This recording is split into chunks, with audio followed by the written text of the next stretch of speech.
What's short, smart, and fun to tease? I was interrupted by a knock on the door. A short kid wearing glasses with thick black frames stuck his head in. I brought back your magazine, he said to Torchy. Come on in, Torchy said.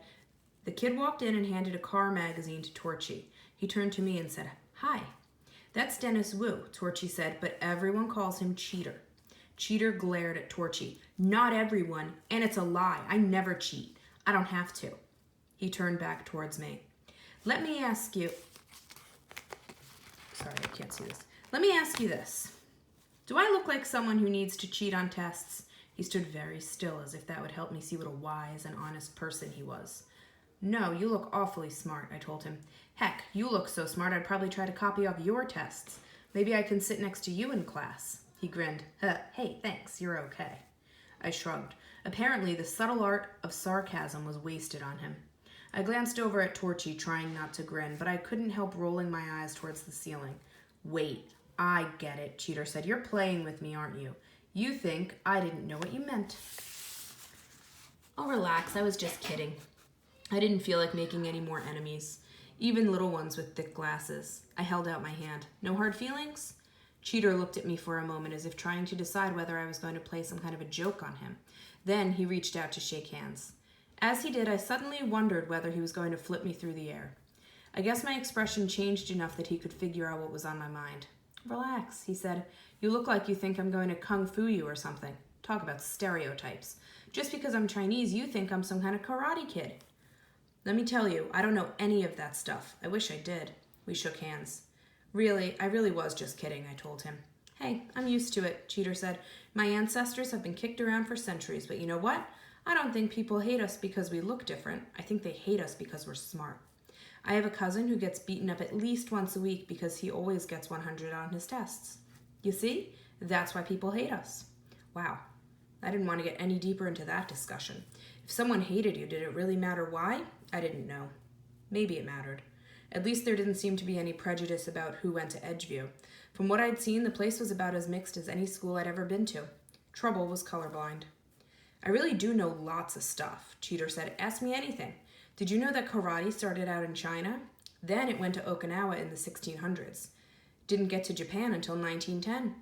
Edgeview Alternative School was built in 1932, but it started out as a factory. They rebuilt it 20 years ago, but it's just been a school for the last 4.5 years. He really does know just about everything, Torchy said. It's kind of amazing. Come on, ask me anything, Cheater said. I realized he wasn't going to stop until I asked him a question. Who invented radium?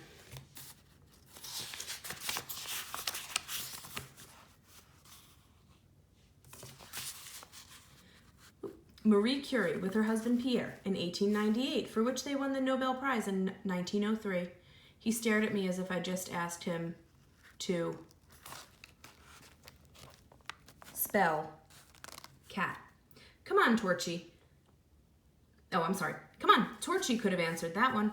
Hey, Torchy said. Sorry, Cheater told him. He looked back at me. All right, I'd give him my hardest question. Who played the minister in Abbott and Costello Meet Frankenstein? That was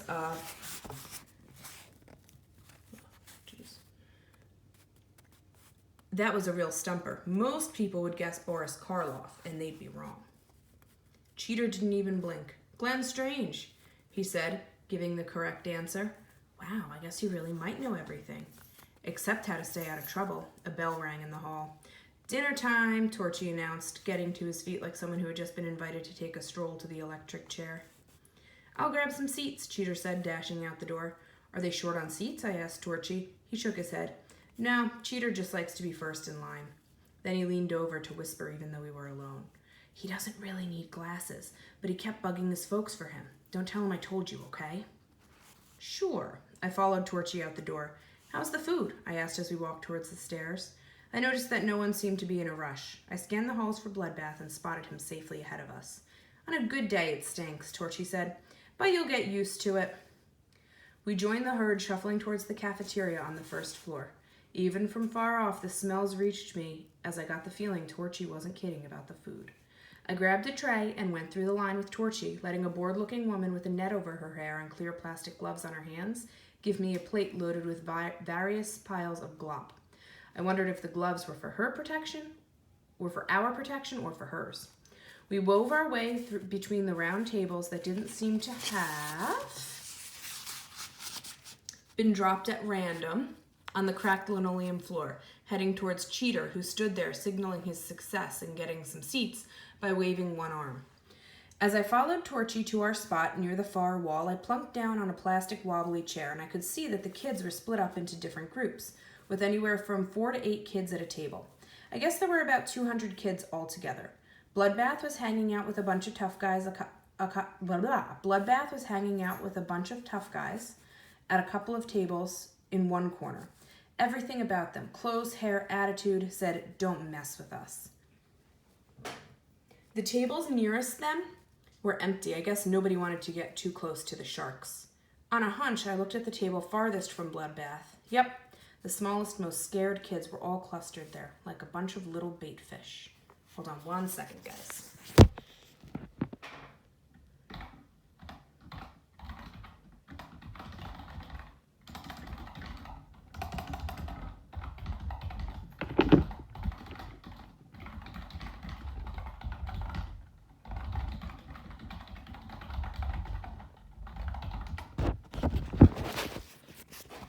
Gotta answer your questions, you know? We used to have more tables, Torchy said, but they got rid of all the square ones last month. He almost had to shout. There was a lot more talking than eating going on around us, filling the room with noise that seemed to wash over me from every direction. Rectangles, Cheater said, correcting him. They were longer than they were wide, so that made them, yeah, whatever, Torchy said, glaring at Cheater. Anyhow, I guess they figured round tables would make us behave better or something. Fascinating. I turned my attention to choking down the food. It's hard to believe that anyone could ruin macaroni and cheese, but the school cooks had managed to do just that. And the potatoes were awful. "These mashed potatoes really suck," I said. Had a cat cameo. "Hi, Christmas." "Oh, you're so cute." "These mashed potatoes really suck," I said. "That's because they're turnips," Cheater explained, "a popular food source in Germany before the introduction of the potato." I decided not to ask what the stringy green stuff was. Until now, I'd thought Mom was a pretty bad cook. Her idea of tomato sauce was ketchup with a dash of Parmesan cheese. As I ate, I realized that she could have been far worse. At least back home, we'd have takeout chicken once a week from Cluck Shack and lots of pizza. I guess I wouldn't be getting anything like that for a while.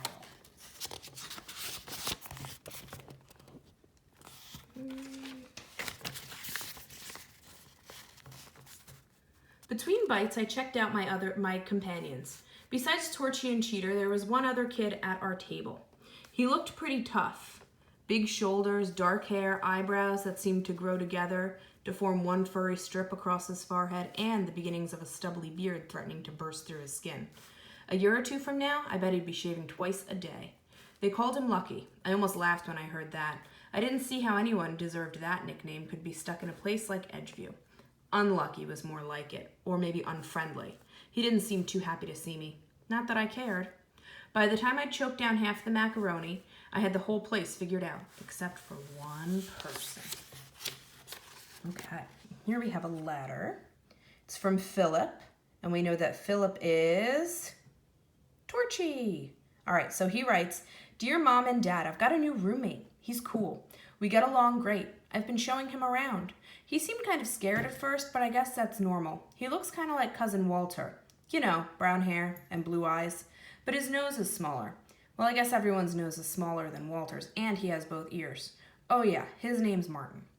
I'm working real hard and learning lots of stuff. Mr. Parsons says that my last report was almost intelligible. That's exactly what he wrote. I guess that's good. And Miss Nomad told me that I had a flair for spontaneous expression. That's exactly what she wrote, too. Whatever that means. I'm still really sorry about the parrot, even though I didn't do it. Honest, I'm sure the feathers will grow back. Well, I guess that's it for now. Your son, Philip." It's like singed at the bottom.